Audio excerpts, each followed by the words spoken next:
I'm going to share why so many people want to work at FAANG companies. And the FAANG term was originally coined from Wall Street because these are some of the most highest performing tech stocks around. And that probably clues you in on why so many people want to work at the FAANG companies. Hey guys, I'm Diana and I'm a senior product manager at a big tech company based in Silicon Valley, California. So let's get into it. We're going to talk about first compensation and the perks, secondly, the work culture, and third, the impact you get to have at these companies. These tech companies pay some of the highest salaries in the tech industry. For example, if you're a software engineer coming right out of college, you're going to be paid somewhere around $150,000 to $200,000 total compensation at some of these top FAANG companies. Well, you might be asking, well, you probably need a technical degree to earn that much money. Nope. If you look at other roles that do not require a technical degree, like product managers and product designers, they're earning somewhere around $150,000 to $170,000 a year right out of college. But if we look at the more senior roles where the majority of the employees are, whether it's technical or non-technical, you're earning around a range of $250,000 to $350,000 a year. Again, this is total compensation, which means the base salary, bonus, and stocks. And you can imagine the more senior you go, the closer you're earning to $500,000, even $1 million a year, depending on seniority and what role you're in. Hence, becoming a millionaire and retiring early is totally possible working at one of these FAANG companies. And hence, that's what makes working at one of these companies so attractive. It's not just earning a ton of money, but the stability that comes with being able to earn so much money in a year. FAANG employees get paid so much money, but I'm always wondering, do they even have any opportunities to spend that money? Because a lot of these companies are providing you free food, free clothing swag. I mean, I don't even need to buy clothes or food anymore. Just kidding. Unless all I wanted to wear was tech bro t-shirts and walk around with no pants. Have any of you working at a FAANG company noticed you never get pants as swag? Why? Not even a pair of sweatpants. So that takes us to perks. You have probably heard of some of the crazy perks that these FAANG companies are giving. Companies like Facebook and Google have traditionally set the standard in the tech industry on perks. But generally, a lot of these FAANG companies, like Facebook, Google, and even Netflix, give their employees free food, salsa chips, pudding, sushi, and ice cream. And I'm not just talking about high school cafeteria food, I'm talking about famous chefs. When I was at Google, one of the chefs that was cooking for us on a regular basis had cooked for the people in the Olympics. Hence, when you join, they warn you about the Google 15, which means you're expected to gain 15 pounds at Google when you join if you don't watch your intake. Besides food, some of these companies give their employees other perks. For example, Facebook gives its employees a phone to use for business, of course. Other than that, you're able to expense gym memberships and even commute costs. And this is on top for those who are working in California that already get a gym on site and shuttles taking them from their home to the office. You also get great health insurance. For example, at Facebook, they'll reimburse if you're a new parent adopting kids or if you're a potential parent who wants to freeze their eggs. And a lot of these companies even pay for your therapy. And other perks, like when I was at Google, we got free massages. And during the pandemic, some of these FAANG companies even gave their employees $1,000 a couple of times in order to pay for a work from home setup. And lastly, let's talk about stocks. This is probably, in my opinion, one of the most important components because a lot of these tech companies give their employees tens of thousands to even hundreds of thousands of dollars worth in stocks per year. And why I say this is one of the most important, because this is going to be what helps you build wealth passively and ends up being another reason how you can retire early working at one of these FAANG companies. Because think about the growth of some of these stocks.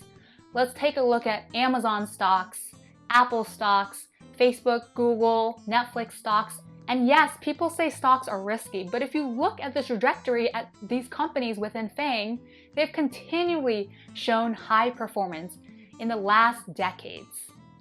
Okay, so they pay you a lot, give you perks, and you get some stocks. But your work must suck, right? That's what probably some of you guys might be asking. So let's dive into what the work culture at these FAANG companies are like. Well, first, you can even look it up yourself. If you go check on Glassdoor what the ratings are for FAANG companies, the majority of these companies, except for one, and comment below and guess which one, have a rating of higher than 4 out of 5 stars. So generally, employees are pretty happy at these companies. So we'll talk first about work-life balance. So here, based on my experience working at 2 out of the 5 FAANG companies, I would say it's not a walk in the park, guys, but it's also not investment banking consulting hours where you're doing 80 to 100 hours a week. Personally, for me, it's something closer to anywhere from 40 to 60 hours a week. But what I really appreciate about working at these tech companies is you have more control over your time. So when I was working in consulting, I would have to waste a couple hours sitting around until my partner left because it was a more hierarchical culture. In tech, even if you haven't finished your work, you're able to leave before your boss leaves. So the priority in these FAANG companies, and I would say in tech culture overall, is not necessarily how many hours you work, but getting your work done. And hence, you have more control over your time and when you do your work. And let's talk about resources.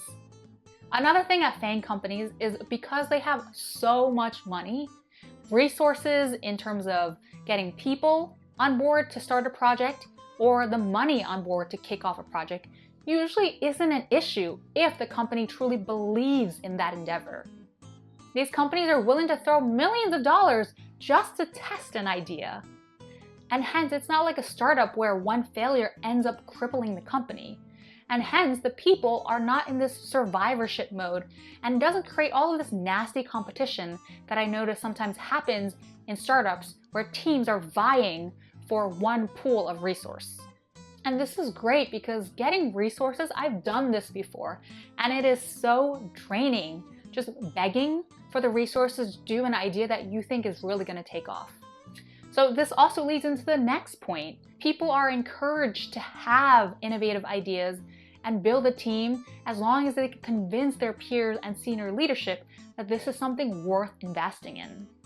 And these companies have done a good job of combining the scrappiness and experimental culture of startups with the resources of larger companies. So you see at companies like Facebook, the concept of move fast is so embedded in their culture. And a lot of these FAANG companies like Netflix do a lot of A/B testing. And this type of innovative culture is probably what lends itself into the next point. That because there's plentiful of resources, really smart people, and no shortage of resources, you constantly get a lot of different types of products being built. So you look at companies like Google, and they're doing anything from hardware products to operating systems to other software, enterprise products to consumer products across the board. And hence, you working there, you have the luxury to work on any of these products in your career while you're at Google.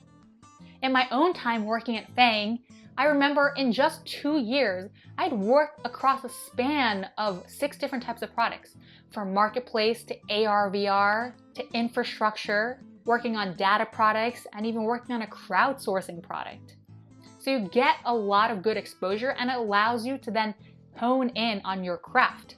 And lastly, on the work culture, it's just fun to work at these companies. For example, Apple every year, every December, has something they call a beer bash, which is just a gathering for their employees with free food, events, etc.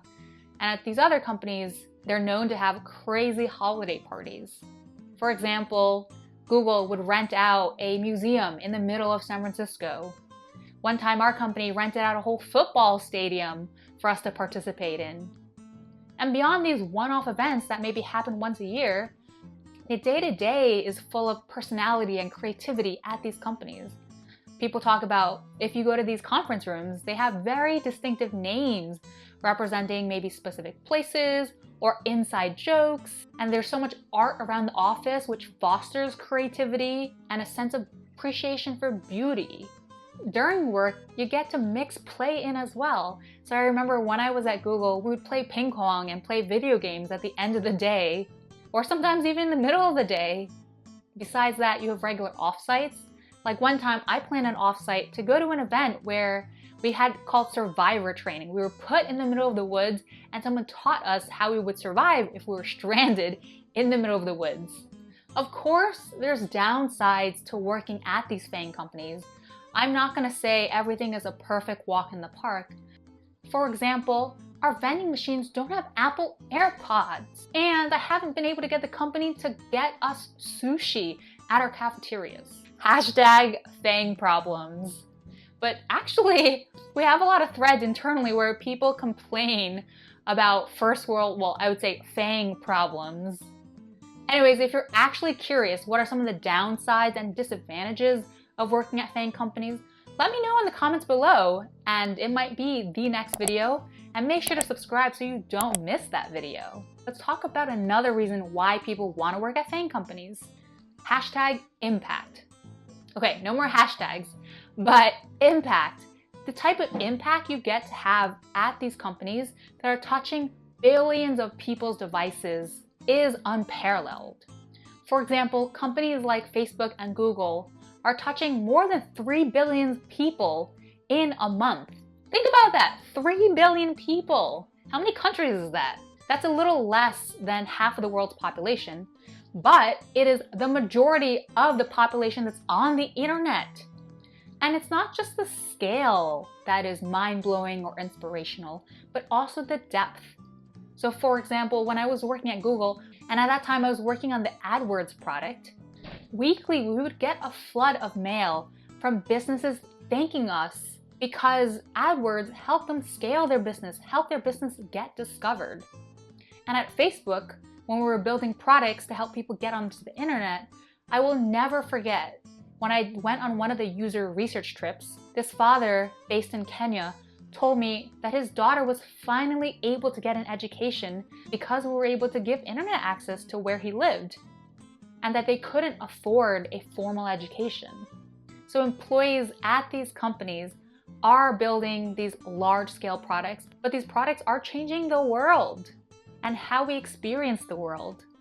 For example, Apple continues to reinvent how we use technology, from the smartphone to the watch, the Apple Watch.